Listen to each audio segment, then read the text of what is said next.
Hello and welcome to Season 2, Episode 12 of the Enthusiasm Project. And today we're going to talk about some stuff you can do indoors.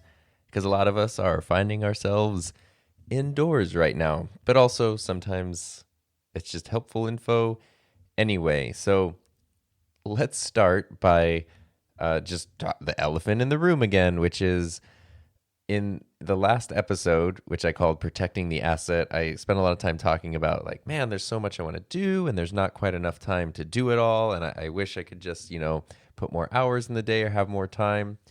And this is not quite how I wanted to get that time, but the whole world is basically shut down for a few weeks, if not a few months, or who knows.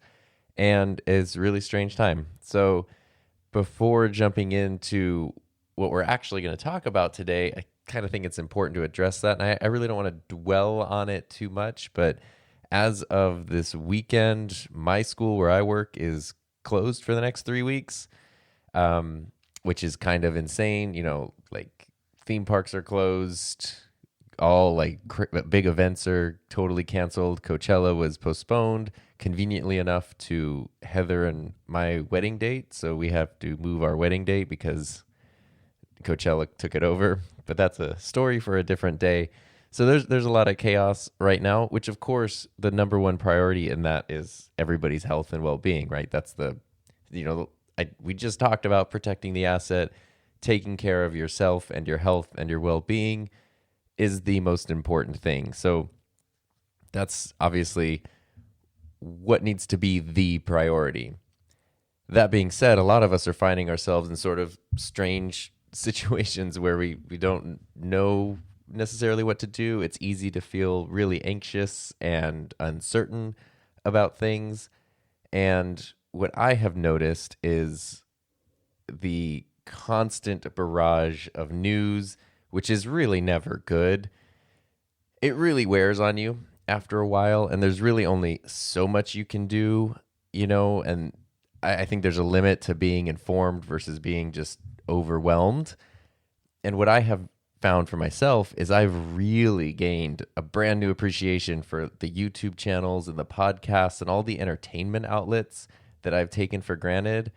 Those have served an entirely different purpose over the past few weeks because you feel so, things feel so insane that if you can spend a few minutes watching a YouTube video or listening to a podcast while getting some work done, and it helps you to feel happy and normal and just enjoy things again, that is really, really valuable. So what I've been noticing is sometimes I feel a little strange, this Thursday, I had a video come out that was a camera comparison video, and I felt really weird in a way to just go hey, I know everything that's going on right now, but watch this video about two cameras that I'm comparing, which, a lot of people are not really buying cameras or anything right now. That's not on the top of everyone's mind. But at the same time, being able to just focus on something else, whether it's making it or consuming it, it's kind of nice. So what I have decided in terms of my YouTube channel and stuff, at least where things are right now, is to just kind of go business as usual, because I've gotten so much appreciation out of the people I like just producing the content that I enjoy that's really helping to feel better. And me making my own stuff that I enjoy helps me to feel better. And then if I can make it and put it out there and it helps, be a little bit of an escape for somebody else, then I think that that's really valuable. So on one hand, I don't want to feel insensitive towards everything that's going on in the world, but at the same time, it's nice to just take a break from it. So for now, I think that's the best strategy, is just do the best we can to take care of ourselves, and when possible, getting these nice little breaks to focus on something else or something that feels a little more normal is nice, and I think we should just enjoy that. So I hope it doesn't come across as, insensitive or callous or oblivious to just sort of talk about some of our normal topics. And I want you to understand why I'm choosing to do that. That's a conscious choice, and one that hopefully you understand and appreciate. And we will see where things go. Hopefully, you and everyone you know is just taking care of yourself and, being informed, but not being panicked. And we'll get through this the best that we can. One of the ways to get through this is to focus on positive things, maybe focus on building stuff perhaps like a YouTube channel. So what I was really thinking, and this is kind of an episode for another day, since I don't have work for the next 3 weeks, and it's sort of unclear right now actually how much work we're supposed to do. I'm kind of waiting to figure that out. Like, are we just expected, is it like a break and we just go back in 3 weeks and try to pick up where we left off? Or are we trying to do remote learning through like Google Classroom and stuff, which, my class is kind of uniquely like ready for that. I've already posted a video for my students and we've already like joked around and done, so we can easily kind of keep at least a bare minimum going with no problem for the next couple weeks, but I don't really know what's actually expected of us. So what I was thinking was, wow, I have all these students who a lot of them, like, if you read the news and stuff and all the grocery stores are out of like toilet paper and bread, my classroom is entirely out of cameras and computers and iPads. Like, it was just, everybody was rushing to check stuff out. So a lot of people ended up with, we didn't know when we left on Friday of last week that we weren't going to come back for 3 weeks, but a lot of people kind of were doing a rush to check out of equipment. And now students just sort of have all this gear until we end up back at school, which is awesome for them. They have something to work with and stuff to do over the break. And I was like, man, how cool for, those, like a student that wants to build a YouTube channel or make their own stuff. And now they have the time and the resources to do that. It's kind of awesome. And then I thought, and then I saw an article actually that was about a survey, which was sort of framing it in a negative light. And it was the number one job that kids and teens want now is to be professional YouTubers when they grow up. And I actually would kind of like to do an entire episode about that specifically, because while I wouldn't necessarily recommend that a kid put all their eggs in the basket of being a YouTuber, I don't think that ambition or that interest is an inherently negative thing. And I think there's a really positive way to frame it. And we'll talk about that later. But I was just like, oh man, this is a great time for all these people who just have time to focus on things. But why do you have to be a kid, right? Like, you could be an adult and now you're at home or you're working remotely or whatever. And now you got to find something to do indoors. And that might mean making videos. That might mean creating some kind of content. And I thought that I would go over 6 of the things that I have found to be the most helpful aspects of my YouTube channel to focus on, all things that you can do without spending any money and all things you can do indoors, from your couch or from your desk or wherever. So if you're just sort of stuck in one spot, but you want to be productive or you want to take your mind off things, or you just want to improve, just want to make your channel better anyway, and it's 10 years in the future and everybody's happy and you're listening to this and these same things, I guess, still apply in 2030, in 2030. These are the things that I have found to be the most helpful. So I thought I'd go through them, explain a little bit about them, and then you have a little bit of a checklist to go through and maybe spruce up your YouTube channel.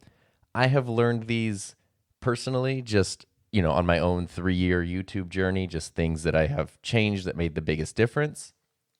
But a lot of them came from several years ago. I was part of a YouTube Discord, like a YouTube Mastermind Discord, which I've talked about before, but we did channel reviews for each other. And that was terrifying to put yourself out there to be reviewed and critiqued. And I really didn't want to do it. But once the feedback started coming in, that was when it was like, oh, okay, these people are actually here to help. The advice that they're giving is helpful. It's not just to tear you down.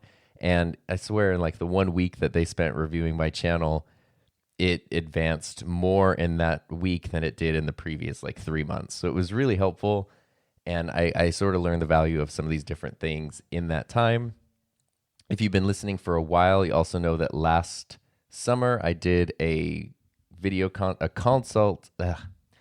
consult appointment with video creators, which is like Tim Schmoyer's company. I didn't work with Tim directly. I worked with Delana, one of his other people, and she was amazing, and our session was awesome.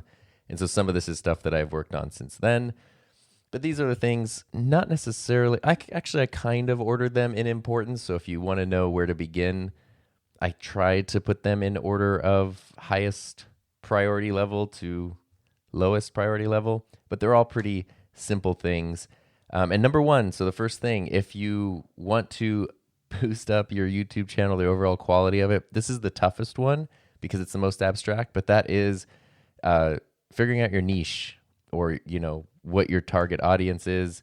There are experts who can go into that, experts like Tim and them that go into that in much more detail. But essentially, the way I want to frame it is, what are your videos about, and who are they for? Figuring that out is a really easy way to tackle the rest of the things on this list. And that is, for me, was one of the hardest things to do, to figure out the niche. And it's still something that I kind of struggle with, so it's not like I have it all figured out. But there's a couple ways to do it. It's, if you already have videos up on your channel, looking at them and seeing, like, what are these about? Like, what ties all these together if you don't know already? And then if you can answer that question, or if you plan to make videos and you haven't made any yet, what do you want to do to tie them all together? That figuring that out is going to help you explain what you already have and decide what you want to make going forward. It's almost impossible to answer that question, though, without actually having made some videos, because you just might not know. You might think you want to do one thing, and then you do a couple of it, and you sort of run out of ideas, or something else pops up that you didn't even think of. And I think it's important to be open to that kind of stuff. So you kind of need to get a few reps in, and then you can start figuring out what you want your niche to be. The best niches, figuring out what's going to pop with an audience, I have no idea. But for me, the most important thing is sustainability. You don't want to just do something where you're like, yeah, I want to do this thing right here, and this would be a great niche, but maybe it's not something you're actually that interested in, or maybe it's something you only know a little bit about, or, it's just not something you can make a lot of videos about over a long period of time. I'm not the first to say it, but, doing a YouTube channel is a marathon, not a sprint. So it's got to be something sustainable. For me, I know that when I was doing a lot of 3D printing videos, those were really taking off and doing really well, and people would have loved them. But I very quickly reached my knowledge of 3D printing. I'm super amateur at it, and I don't know a lot about it. And so I made a few videos. I kind of experimented a little bit, and that was everything I had to say about 3D printing. And I know I could kind of make more printing videos and talk about printers, and they would do really well, and my channel would have probably grown faster. But I didn't want to make those videos, even though I like the hobby. That's just not what I wanted to do. And so I kind of consciously stopped making those videos, because I wanted to stop pulling in people who were expecting more 3D printing videos. And every once in a while now, I throw 3D printing into my more camera-related stuff, but it's really not the main star for the most part. And cameras is kind of what took over. Video production and cameras, it feels like a very saturated niche on YouTube. But for me, it's the thing, since, I've said this many times, but since I was a kid, that is the thing that I can talk about all day long. If you want to sit and talk about cameras, how to make videos, techniques, editing, gear, all that stuff, I just don't get tired of it. I'm always interested in it. I love using them. Just an hour ago, I was wandering around. I rented a new lens for my EOS R just to play around with. I rented the RF 15 to 35 for a week or so. And I was just walking around outside trying to take pictures of the dogs, just because I wanted to use my camera and push the buttons, and there's no other reason than I just really wanted to be using a camera then. And I love that. So I knew for me, that area is something that is very sustainable because I don't get tired of it. And then luckily there's a lot to talk about. You can talk about gear, you can talk about techniques, you can talk about software, it all kind of comes together, and it's something that I feel I have a good skill set at. And so it works for me. So figuring that out, the thing that is sustainable, your niche, how to frame it, what are people going to get from it? What's the hook? The way I always think about it is, imagine someone describing your channel to somebody else. So one of my favorite channels is Luke Towan, who he lives in Australia, and he makes really detailed, ultra realistic 3D, not 3D, well, they are 3D, but he makes ultra realistic scale models, usually like HO scale railroad things, but they are dioramas or something. They're crazy realistic looking. The amount of detail he puts into them is unbelievable. I pretty much watched all of his videos. I'm totally like a member of his Patreon. I love it so much. It doesn't mean that I'm necessarily a scale modeler, although I'd kind of like to at some point give it a shot. But I love those videos, and it's really easy. I just explained his channel to you right now. He makes really detailed scale models that will blow your mind, and watching the whole process is really, really fun. If you think of another channel like Binging with Babish, he makes and recreates meals from movies and TV shows. It's one sentence. It's really easy. You don't have to watch anything. You don't have to get it to understand what it's about. You can go into more detail and be like, oh, he makes meals from movies and TV shows, but he's like really funny and kind of sarcastic, and so it's really enjoyable to see how he does it. Or he makes them and they're usually pretty bad, and then he puts his own spin on it to make them actually good meals. Like, there's a bunch of ways you could approach it, but the core of it can easily be explained to someone who's never heard of it in one sentence. Can someone do that with your channel? Can someone say, like, have you heard of Tom's channel? Yeah, he's the guy who blah, blah, blah. And I know for me, for a long time, it was like, yeah, he has a channel, and it's like techie stuff. But it's like, it's not really tech. I mean, there is technology, but I don't talk about phones, really. I don't talk about just, random consumer electronics. I talk about cameras and camera gear, specifically through the lens of video production. Why do I do that? Because I want to help people figure out how to make better videos. And so that's why like I changed my channel slogan to be like, level up your videos. That way, ideally, someone can say like, yeah, Tom has a channel. It's all about helping you to make better videos. It's all about like leveling up your video production. Easy, that makes sense. The more you can get into that specific bit of clarity, the better. Very important. And once you have that, then you can move on to everything else. So that's step one. That's the toughest step. Everything else is very concrete. So once you've done that, and you've maybe recovered from figuring that out, the next thing that I would say, focusing on the number 2 step to build your channel or improve your channel, is your channel banner. And I have a video. I'll actually put a link to that. I'm going to make a note here to myself to do that. I have a banner template on my website. It's totally free. You can just download it, because YouTube banners are kind of a nightmare to design, and because they have to look good on such a wide variety of displays, from a smartphone to a giant TV, and the parts of the banner that are going to be visible on those areas is totally different. If you're using it on mobile, the color of the menus will depend on the dominant color of your banner, and it gets really tricky. I did a whole video about it. You can check it out on my channel. But yeah, banners are really tricky, but a good banner is really important. And I didn't realize that when I started my channel. My first channel banner was literally just like an old logo I made in like 2011, keeping in mind I started my channel in 2017. So it's just been sitting on my computer for 6 years, and I just uploaded it. It was ugly. It was pixelated. It gave you no real information about what the channel was. And I was just like, who's going to actually look at this? Like, who cares? Not realizing that when people find a channel they're actually interested in, the first thing they do is click on the icon or the channel name, and it takes them to that. And the banner's right at the top. And the banner needs to be very eye-catching, and it should also help them to understand what the channel is going to be about. It's a great place to put your slogan, if you have one, to help them just understand that niche. It's one thing for someone to be able to tell someone else what your channel's about in one sentence, but it's totally something else for you to kind of give them that, that frame to use. Like, hey, if this is my slogan, maybe it gets into their brain. They're like, oh, that's what that channel's about. I can tell other people about that now. It's a great place to also put your upload schedule, if you have one, just so people know what to expect. A lot of people do the 3 thing, where it's their channel name and then it's, reviews, tutorials, vlogs, or whatever. And that's, it gives people an idea of what to expect. I kind of like more specific statements personally, but it's your channel. You can do whatever you want, of course.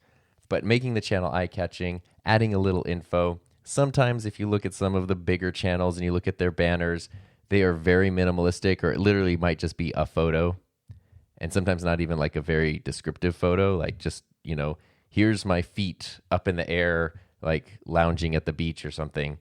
And that's cool and it looks great. I wouldn't really recommend it for you or me or anyone kind of around where we're at, because, when someone has 10 million subscribers or 5 million, it doesn't really matter. Their thumbnails, their banner can be whatever, and people are going to click on it. When you're trying to build something from scratch and you have a smaller audience and a smaller reach, giving people the most, giving people as much as you can helps to pull them in, so that way they can connect with it and you can go further. So channel banners are really important. My channel banner is very, it has a lot in it, but I like that. It's not necessarily what you see. A lot of people use very minimalistic, very flat design, because that's very trendy. And I just kind of went in the other direction with mine. I was like, if everyone's doing minimal flat stuff, I want to do, bright colors, a lot of different things. You can see my face. I think seeing the person, if you're doing a channel where you're on camera, in front of the camera, is very important. It gives someone an idea of who they can connect with on this channel. And then on mine, it shows, it has like the room where I film a lot of my videos. So you see the setting. It has, a big image of a camera. It has actually a kind of like an image of the Rodecaster Pro. So you see that, you see me, you see a setting, and you see some gear. And right away, without anything else, you can have at least an idea of what this channel's probably about. And then, of course, it has the channel name, the slogan, and the upload schedule. So it's like the Enthusiasm Project, level up your videos, new uploads every Thursday. So just by looking at that, it tells you everything. And then I've used the dominant color as blue because that's my favorite. So if you look at it on mobile, all of the YouTube app menus when you go to my channel become blue. And I just really like the way that looks. So I'll put a link to my channel banner, to the page where you can download the channel banner in the show notes if you want that. And that also has the banner tutorial video I made on there, which explains how to do like the dominant color thing and how to use the template and everything. So if you want that, that's there. Banners are frustrating to design, as I mentioned, and I explained that in the video, but they're really worth it. And it's something too, like, don't feel like you have to live with it forever. You'll probably update it pretty regularly just because you learn new things or your channel evolves or whatever. So just come up with something you're happy with for now, knowing that maybe in 3 to 6 months, it's going to change or be updated a little bit. I think I've gone through like 9 different versions of my banner in the last 3 years. So it's just kind of a natural part of it. And it can be kind of fun when you look at it that way. So number 3, that's number 2. Number 3, in addition to your banner, if you kind of just look at it from the point of view of somebody who's never heard of you or your channel, and you want them to get the full experience, if they click on your channel, they're going to see your banner, but they're also going to see your icon, your channel icon, your basically like your profile picture. So finding a good one is important. There's a million different ways to approach it. You can use a logo, you can use a picture, but I think it's very important to be identifiable. It shouldn't just be something that's like, it's a small circular image. So it shouldn't be something that's so complicated and crazy that like people can't even understand what it is. It should be very clear. Like if it's you, we should be able to see you. If it's not you, if it's a logo, we should be able to see and read the logo really clearly. If it's an object or something that's related to your channel, we should be able to tell what that is pretty clearly. And of course, it should be related to your channel. If you're doing a scale modeling channel, your icon shouldn't be like an electric guitar or something, because people are going to see the guitar and think it's a music channel or a guitar channel or whatever. So that's important, especially knowing that if you use your channel's account to comment on other videos and stuff, that's just a thing that people are going to see. And that follows you. It can even follow you in like your email if you use your channel's Gmail account that's associated with it. So that profile picture is going to end up being like an icon that brands you on a lot more places than just your channel homepage. And it's just important to make it something that's clear, identifiable. I wouldn't recommend changing it very often because you want people to be able to recognize it when it pops up into their feed, when they see it around. If change it sometimes if you want, of course, but I've seen some people change their icon like every week or two, and it's just too hard to give people something they can connect with and latch onto and become connected with if it's changing all the time. So picking a good icon is very important. I do believe the best resolution is 800 by 800. So you're making a square image, 800 by 800 pixels, I should say.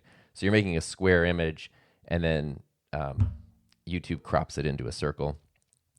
So icon, that's pretty simple though. It's nothing too crazy. Beyond your icons, you've got your banner, your icon, then come the thumbnails. I have a video about thumbnails. I think we've even talked about them on the podcast before. Thumbnails are probably the most important part of your video. Unfortunately, you make this amazing video, but no one's going to know about it if they don't click on it. And the number one thing that gets people to click on your video is the thumbnail. And, you know, it's tricky. Depending on your channel, you know, the kinds of thumbnails that you have are going to change. You really got to like build up some basic graphic design skills to make a good thumbnail. Text on the thumbnail, I think for a small channel is really important. If you're a big channel, you can just, you know, have an image, even a screen capture. And again, people are going to click on it. But I'm talking big as in like hundreds of thousands or millions of subscribers.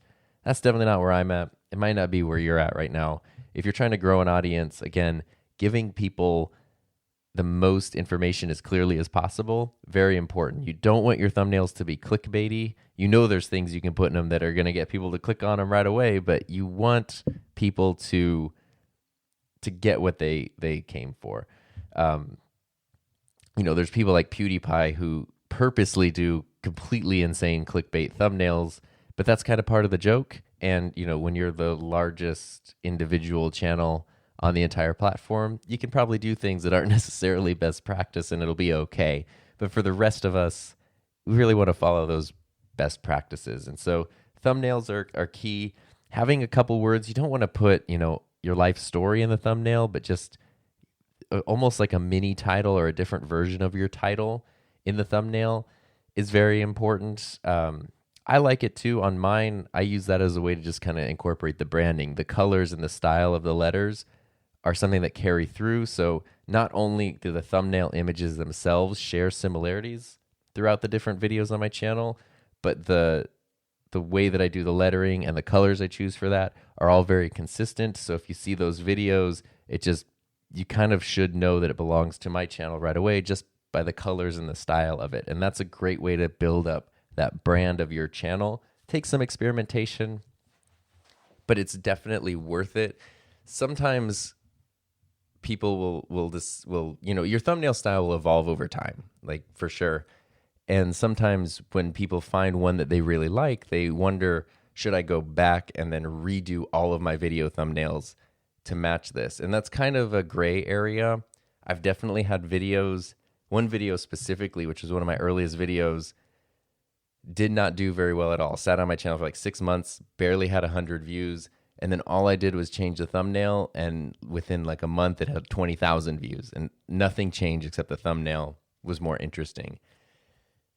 So there are arguments to be made for changing your thumbnail. But a lot of times, that's a lot of work depending on how many videos. If you have 10 videos on your channel, yeah, definitely like go back and make everything consistent. But if you have, you know, 50 or 100 or hundreds of videos on your channel, and every time you decide to change your thumbnail theme, you know, maybe go back and find a couple of videos that you think would benefit the most from the change. But otherwise, I would say just stick with it, and then going forward, start incorporating those changes. And I think even if you were to go to my channel and go search videos from oldest to newest, you would see the evolution. You would see original thumbnails, then you would see like certain elements popping in. And even in the last like month or so, I've started changing some different things. So you can see things evolve over time, but there's still that consistency. So even though they are changing, there is still a consistency. It's not like they all have to look identical, because you do want them each to stand out in their own way.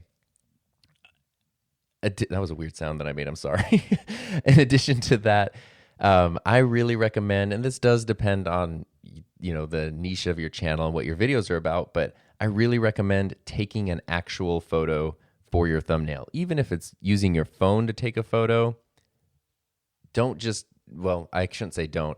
I don't like to just use screenshots, because they tend to not be as clear, and they tend to not be as,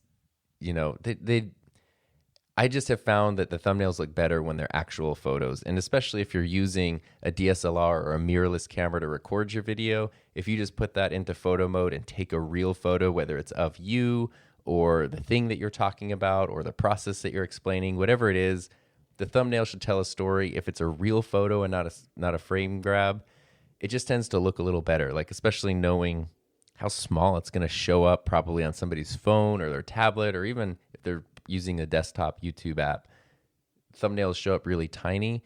The higher quality they are as an image, the more eye-catching they are, and that's what you want. So I usually take an actual photo. I usually take a bunch of different photos.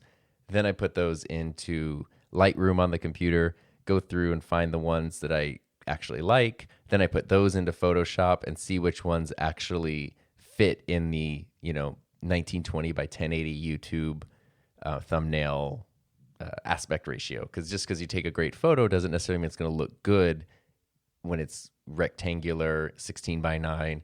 Making sure, is there going to be a space where you could put words and they're not going to cover up the subject, that kind of stuff. So it takes a little bit of practice, but focusing on your YouTube thumbnail is hugely important. And I don't have this I only have 6 items on my list, but talking about thumbnails, that was number 4. We'll say this is number 4.5, a little bit of a bonus item. Your titles are really important. The thumbnail and the title together are hugely important. The thumbnail is going to grab someone's image. That might make, or someone's attention. The image will grab their attention. And then that might make them click right away. But if the thumbnail's not enough to make them click, the next thing they're going to do is look at the title and see what it's about. Same thing with thumbnails. You don't want the title to be clickbaity, but you do want it to be interesting. You don't want it to literally be like, the file name from your camera, like img0249.mov. Like no one's going to click on that. And even sometimes you might want to go for clarity. So you're like, Canon camera review. Okay, better, but still not necessarily interesting. What would a person actually be interested in? Canon EOS R, my new favorite camera, something like that. Okay, cool. Like now I have an idea or a comparison, this thing versus that thing. Or if it's a tutorial, learn how to do blank in 10 minutes or 5 steps to blah, blah, blah. Like make sure it does relate to the thing that you're actually talking about, but you do want to make it interesting to get somebody's attention so that they actually want to click on it. You got to be a little bit of a salesperson there. And then there's, some people love to use capitalization or all caps. I have chosen not to do that. I like to just, use title case where every word is capitalized, but there's not like shouting happening. Exclamation points I used to use a lot because I find exclamation points hilarious. It's always been my favorite punctuation mark because I'm a huge fan of the Aquabats, and all of their song titles and their band name just have exclamation points everywhere. And as a kid, I thought that was hilarious. So I started putting exclamation points everywhere. And it turns out on YouTube, though, that is really associated with clickbait. Sometimes an exclamation point is really warranted because it, like, you're exclaiming something.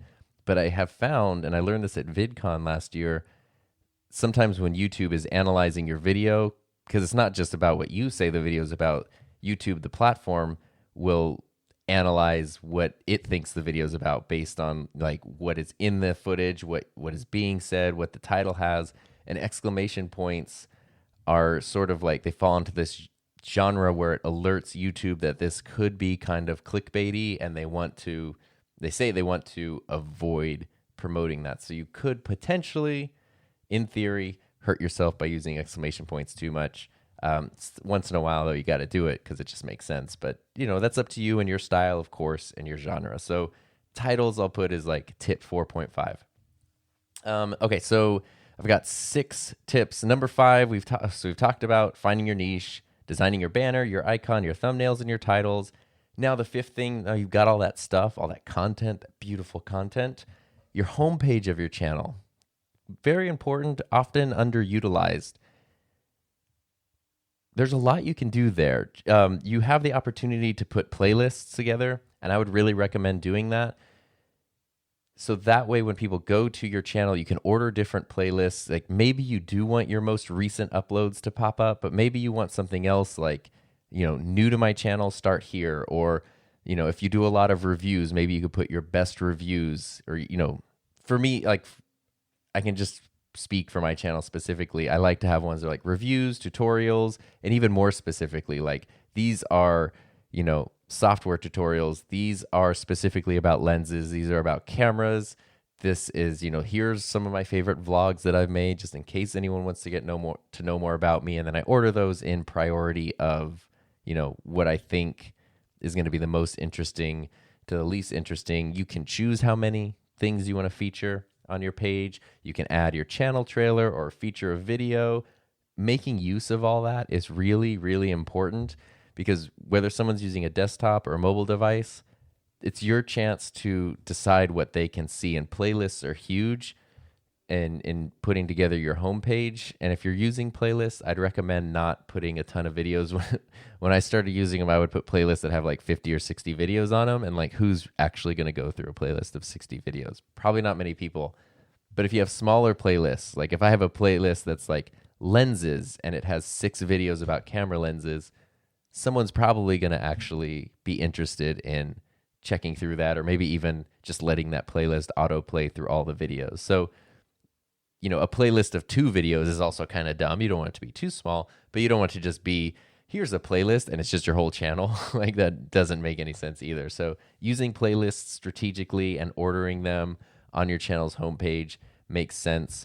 Let me see. It's been a while since I've looked at mine, but I know I was very happy with it. So I'm going to look at my channel right now. There we go. So yeah. So I have a featured video, which right now is my 10,000 subscribers special and how I make my videos. And I'll probably change that soon. And then right from there, I have it go to some of my favorite product reviews. And then another playlist that's all about leveling up your videos. So that's more production techniques. Then I have one that's new to the Enthusiasm Project, Start Here. That's kind of a broader collection of videos that I think give an overall, that's more about personality. Like, you want to know what the channel's quote unquote vibe is, go there. And then I have just the uploads playlist, which is every time I upload a video, it goes to the top of that. And then I have my most popular videos. And then I have all about editing. So it's, since I use Final Cut Pro, I called it Be a Final Cut Pro, which I thought was funny. I have one about teaching, my life as a teacher. So again, and then some of my favorite videos. So it kind of goes from very concrete, like I know my product reviews do the best, so those are at the top. I know people are less interested in my vloggy videos, so those are at the bottom. But I still wanted to include them because if someone is interested in my channel or me, having those there gives them a chance to get to know me outside of reviewing a camera. But that's probably not the thing that someone who's brand new to the channel and clicks on it for the first time is actually going to be that interested in. So try to put something for everybody there a little bit. And yeah, utilizing, and you can change that. You can modify it at any time. It's super easy. And that's something that there's no reason not to play with it constantly. So, every month or two, maybe revisit it and see how you want to rearrange things. And then last but not least, tip number 6. So you're sitting home, you need to do something, your video descriptions. Very important. I used to, if I wrote out a script or an outline for my videos that I used while I recorded them, I would just put that as my video description. And I thought I was doing something really good. I was providing a lot of detail. I was explaining how to do stuff. Turns out that's actually a bad thing to do. And I forget the exact reason why, but I learned this again at VidCon last year. Basically, if you put your whole script or tons and tons of writing in the video description, sometimes YouTube can then think you're trying to play the algorithm by loading it with keywords and phrases and things like that, which they end up seeing as a negative thing. So you want your descriptions to be relatively brief, but to give the viewer an idea of what the video is going to be about, so they actually want to click on it, knowing that the first 3 lines of your description are going to be the ones that show up in search results. So you want those are obviously the most important thing to grab somebody's attention. And I think it's important to have correct spelling, grammar, and punctuation, of course. And, I like to make the descriptions very personal, like they're written in first person, trying to get someone's attention. But beyond just what each video is about, I have actually in the Notes app on my computer, I have a note called video descriptions, and that's where I write them all. But then the second half of that is just all of my affiliate links. So no matter what the video is, the bottom half of the description is going to be the same on all of them. And it has, how to connect with me, all my contact info. It's got all the gear that I use with affiliate links. So if people are interested, they can see it, they can buy it, they can not buy it. I have the disclaimer that says these are affiliate links. That's very important. So you're telling people if you're using affiliate links that you are. I also have a quick channel bio about me. And then at the very bottom, I have hashtags for each video. So this is important. At least in my niche, having the equipment is important because it's one of the main questions you get. Like, what camera do you use? What lens do you use? What lights do you use? And so just putting that there answers those questions. And then I just figured, why not make those affiliate links? And lots of people do that, but it really kind of does make sense. And that's an awesome organic source of revenue too. I've taken time to make my, channel description look neat. There's a lot of info there, but I broke it down into sections. I try to make it visually appealing. And then at the bottom, the hashtags are kind of cool. If you've ever seen a YouTube video that has a title and then above it there are hashtags, this is where you can put a hashtag anywhere in your description and it'll show up above your title. I think you can use up to 15 per video, and then YouTube will select the top 3 or the 3 that it thinks are the most popular and put those up there, which is kind of cool. I usually only put 3 or 4 in my description and let YouTube deal with it because not a ton of people are searching for hashtags on YouTube, but they're getting a little more and more popular. It's definitely worth using them. And then also recently, now in your descriptions, you can @ people. So you can use @ and then mention a channel and it'll actually link directly to that person's channel. Hugely important, just the descriptions, the consistency. If you're using affiliate links, it's worth periodically going through and make sure they're all correct and that they're all still active and the products are still for sale, and update those if you haven't. That's a great idea. I usually find mistakes every time I do that. It can be kind of tedious sometimes if you change that or you move things around, especially if you're using affiliate links. It sometimes is worth to then go back and update the description in older videos. And sometimes I'll have 80 Chrome tabs open or something as I'm going through and just doing it one by one. And I know there's apps and stuff that'll do that for you, but I don't trust them. So I have 80 Chrome tabs open and I do it one by one. But sometimes that's just sort of like a fun project to do while you're at home and just wanting to upgrade your channel a little bit. So never neglect your channel descriptions. And those are, there's a lot more, of course, that you can do with your channel.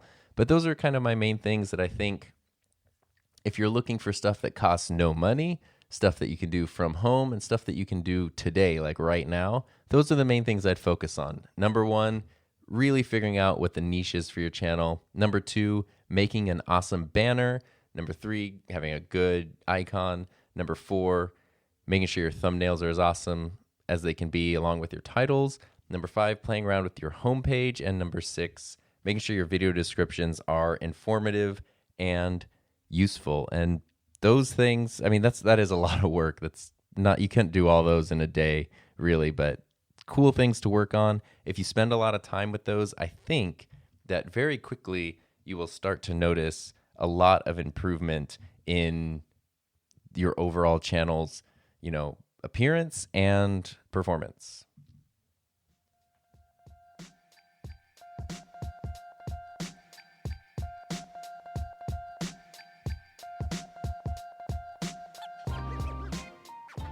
My royalty-free beats there mean that it is time for the ending segment of the show, which is Gear of the Week.